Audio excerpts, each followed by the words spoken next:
ED ने केजरीवाल को चौथा समन भेजा है। 18 जनवरी को पूछताछ के लिए बुलाया है। इससे पहले 3 बार उन्हें समन भेजा गया, लेकिन केजरीवाल ने उन्हें गैर कानूनी बताया था और पेश नहीं हुए थे ईडी के सामने। इस बार क्या होता है ये देखने वाली बात होगी। और हमारे साथ इस पर ज्यादा जानकारी के लिए हमारे सहयोगी मुकेश सिंह सेंगर मौजूद हैं। मुकेश, क्या ताज़ा अपडेट है और क्या अंदेशा है? देखिए, जो ईडी है उसने दिल्ली शराब घोटाले में दिल्ली के मुख्यमंत्री अरविंद केजरीवाल को चौथा सम्मन जारी कर दिया है और अब उनको 18 जनवरी को पूछताछ के लिए बुलाया है। इसके पहले उनको 3 सम्मन जारी किए गए थे, लेकिन वो पूछताछ के लिए नहीं आए थे। उन्होंने कहा था कि ये जो सम्मन है वो इलीगल है, पॉलिटिकल मोटिवेटेड है और ईडी उन्हें ये नहीं बता रही कि उनसे क्या पूछताछ करनी है। तो तीनों सम्मन के बाद वो पूछताछ के लिए नहीं आए थे। हालांकि ईडी के पास ये ऑप्शन था कि वो कोर्ट जा सकती थी और कोर्ट से गैर जमानती वारंट जो है वो हासिल कर सकती थी, लेकिन फिलहाल ईडी ने उनको चौथा सम्मन जारी किया है और उनको अब 18 जनवरी को पूछताछ के लिए बुलाया गया है। अब 18 जनवरी को पूछताछ के लिए आते हैं या नहीं आते हैं वो देखना होगा। ईडी दिल्ली शराब घोटाले में मनी लॉन्ड्रिंग के तहत जांच कर रही है और ईडी इस मामले में आम आदमी पार्टी के कई बड़े नेताओं को गिरफ्तार कर चुकी है, जिसमें दिल्ली के पूर्व डिप्टी सीएम मनीष सिसोदिया है, सांसद जो है संजय सिंह है, उन्हें गिरफ्तार किया है। कई शराब कारोबारी हैं वो पकड़े गए हैं। तो इन सबको ईडी ने गिरफ्तार किया है। अब सवाल यह है कि ईडी अरविंद केजरीवाल से शराब पॉलिसी में क्या पूछताछ करना चाहती है।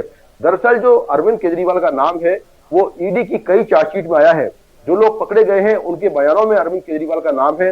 हालांकि वो अभी तक आरोपी के तौर पर नहीं है, लेकिन जांच में ये बात सामने आई है जो चार्जशीट में है कि शराब पॉलिसी को लेकर जो कुछ मीटिंग हुई है, कुछ मीटिंग दिल्ली के मुख्यमंत्री अरविंद केजरीवाल के सरकारी आवास पर हुई है। इसके अलावा जो आम आदमी पार्टी का नेता था विजय नायर, जिसको ईडी ने अरेस्ट किया था, विजय नायर ने अपने फोन से शराब कारोबारी समीर महेंद्रू से बात कराई थी और ये बात फेस टाइम ऐप पर हुई थी। अरविंद केजरीवाल ने समीर महेंद्रू से बात की और कहा कि विजय नायर उनका बच्चा है, इसका ख्याल रखें।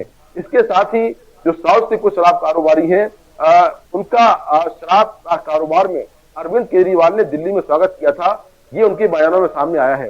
तो ईडी उससे पूछताछ करना चाहती है कि आखिर जो शराब पॉलिसी को लेकर उनके घर में मीटिंग हुई थी, उन सारी मीटिंग्स में क्या हुआ था, किस किस से उनकी बात हुई, ये सारी जानकारी ईडी उससे लेना चाहती है। तो अब देखना होगा कि अरविंद केजरीवाल क्या चौथी बार सम्मन जारी होने के बाद 18 जनवरी को पूछताछ के लिए आते हैं या फिर वो नहीं आते हैं।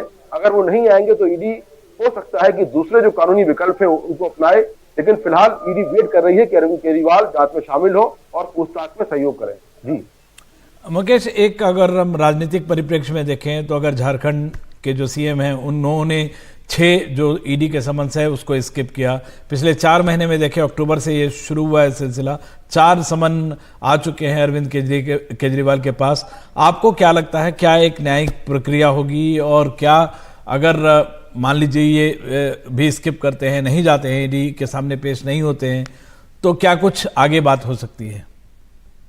देखिए, बिल्कुल जो झारखंड के सीएम हेमंत सोरेन हैं उनको डिफेंस लैंड डील मामले में उनको 7 बार ईडी सम्मन जारी कर चुकी है, लेकिन एक बार भी सम्मन में वो ईडी के सामने पेश नहीं हुए हैं।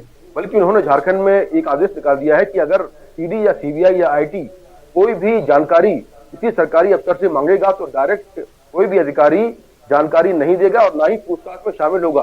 वो सरकार को बताएगा, फिर सरकार तय करेगी कि आखिर उसमें क्या करना है। तो जो विपक्षी दल है वो बार बार ये सवाल खड़ा करते हैं कि जो विपक्षी पार्टियां हैं उनके नेताओं को टारगेट किया जा रहा है, लेकिन ईडी का दावा यह है कि उनके खिलाफ सबूत है, जांच है और जांच में जांच एजेंसी के पास ये राइट है कि वो किसी को भी सम्मन जारी कर सकती है और उसको पूछताछ में सहयोग करना होगा।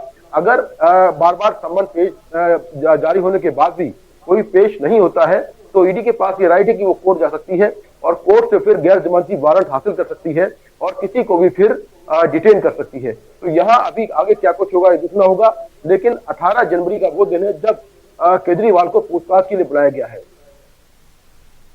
जी बिल्कुल, इस पूरी जानकारी के लिए बहुत शुक्रिया मुकेश। और तो चौथा समन जारी हुआ है और एक खास बात ये भी ध्यान देने वाली है कि आज वर्चुअल मीटिंग है आप और कांग्रेस की, और इस बीच चौथा समन जारी हुआ है अरविंद केजरीवाल को।